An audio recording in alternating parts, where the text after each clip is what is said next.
I know I went on several tangents, but I found my motivation. No, it's not here. It's, where is it? It's here, in fucking Austria. And because we're still in Austria, let's have a quick look at its capital, Vienna. It was the capital of an empire once. You might have expected some Strauss or some Mozart as background music, but somebody already claimed them, even though they've been dead for hundreds of years. Oh, come on! Now, Vienna itself is a very old city. It was a frontier city during the Roman Empire in 15 BC, due to its location on the Danube. It was called Vindobona. Nope, I still can't speak Roman. Remnants of that Roman outpost can be found today in what is known as Michaelersplatz, which conveniently is next to one of Vienna's multitude of palaces, and the most important one, known as the Hofburg. Yes, we're skipping directly to the Habsburg dynasty, which came to Vienna in 1440, as most of the early history was not that interesting. Most of the architecture we see today in the city was a result of that dynasty and the successor state that was the Austro-Hungarian Empire. Now, the Hofburg predates the Habsburg dynasty by a few hundred years, but as their power and influence grew, so did the palace, suffering several expansions over the history, latest which was finished in 1913, just around the corner before incredible bad luck befell Archduke Franz Ferdinand, heir to the Austro-Hungarian throne. Couple that with Russia not minding its own business, it led to the First World War, where after it, the Austro-Hungarian Empire fell. This here is the front entrance to the palace, and in front of it we have a statue of our old friend Prince Eugene of Savoy. We've seen him last time in Budapest, the other capital of the Austro-Hungarian Empire. Did you know that he was also a commander during the Battle of Vienna in 1683, when the winged hussars arrived? I've seen several palaces in my lifetime, and I hope to see more in the future, but for me, Hofburg is one of the most imposing ones, due to its sheer size. For instance, here we are in the interior of the Hofburg, where most of the imperial chancelleries would have been located. And in the middle, we have a nice statue of Emperor Franz I, husband to Maria Theresa, which led Austria 15 years after his death. And they were both busy, siring no more than 16 children, one of which was Marie Antoinette, which couldn't keep her head on her shoulders. The Imperial Mother of Austria also has a statue, and notice it is considerably bigger. That's also because she actually ruled Austria during Franz's stint as an emperor. He much preferred Tuscan wine. Anyways, they're close together, this statue being located just across the street from the Hofburg, in the aptly named Maria Theresienplatz. This square also houses the Natural History Museum of Vienna and the Historical Art Museum. Here in the Hofburg you will also find the world-renowned Spanish riding school, which was unfortunately closed, and with no horses being present, I had to improvise with another type of horse. This is a 1969 Ford Mustang 351 Grande, armed with a 5.8-liter V8 capable of producing over 250 horsepower, and it is a jewel. We're gonna come back to the other palaces in a bit, but for now let's go towards the city center of Vienna, and the first thing we see is the Lusthaus, an example of modernist architecture. It was restored by Raiffeisen Bank in the 1990s. And what even is this? Two whale jaws forming a shape? Art completely eludes me. You go along and you see this and you think, this is a nice Baroque style column completed in 1694. It commemorates the Great Plague of 1679 victims. A pretty grim reasoning why this one exists. Now, last time I was here about 7 years ago, this building was full of scaffolding. Glad to see they restored the original paintings. I'm not that happy to see a Macedonies on the ground floor. Now we're in the heart of Vienna, at Stephansdom. You look at this and you think, this looks reasonably modern, it must be finished like in the 18th, 19th century. It was completed in 1578. The spire itself reaches a grand total of 136 meters, which I will not be climbing as there is a different place I will go to see Vienna from up top. Up until 1955, it was used as observation post for sieges, battles, fire watch, And interestingly, Ludwig van Beethoven realized that he was deaf at this place when he saw pigeons flying from the tower, but he could not hear the bell. The roof is also emblematic for this cathedral, being covered by over 230,000 glazed tiles, while being also over 100 meters in length. Interestingly enough, the angle the roof is built is so steep that rain is just enough to clean it, and snow very rarely sits on top of it. Now, this cathedral has been undergoing major restoration effort in the past 2 decades. It used to look like this outside, with its industrial age sooty finish.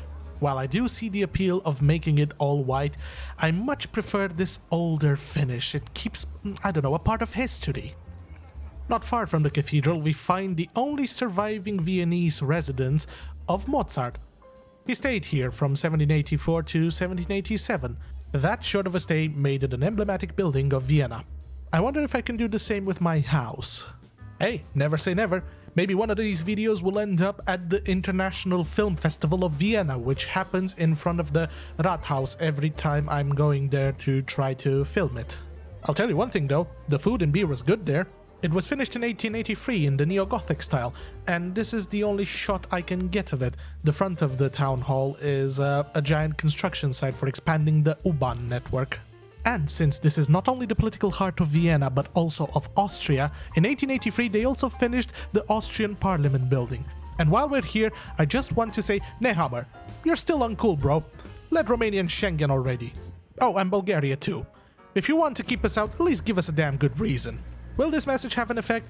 Probably not, but it will go on YouTube that I at least tried. At the edge of Vienna's city center, taking one of its multitude of trams, I passed through this neo-Gothic church finished in 1879, called the Votivkirche. I think it looks neat. Continuing on the tram route, its end of the line takes me to Vienna's 24/7, 365-day-a-year open amusement park, known as Prater.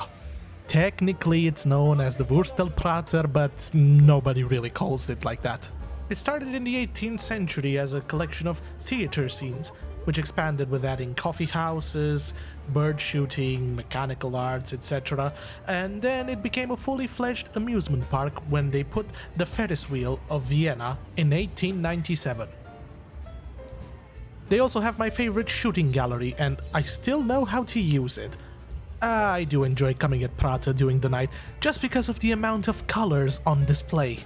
While Stephansdom itself is very impressive, let's not forget about Karlskirche, a superb example of Austrian Baroque. And it has quite a few neat features. Look at the entrance of this church. Doesn't this remind you of a Greek temple? It also has to each side replicas based on the column of Trajan, that you'd normally find them in Rome. Interesting, you'd have Greece and the Roman Empire all in the same church.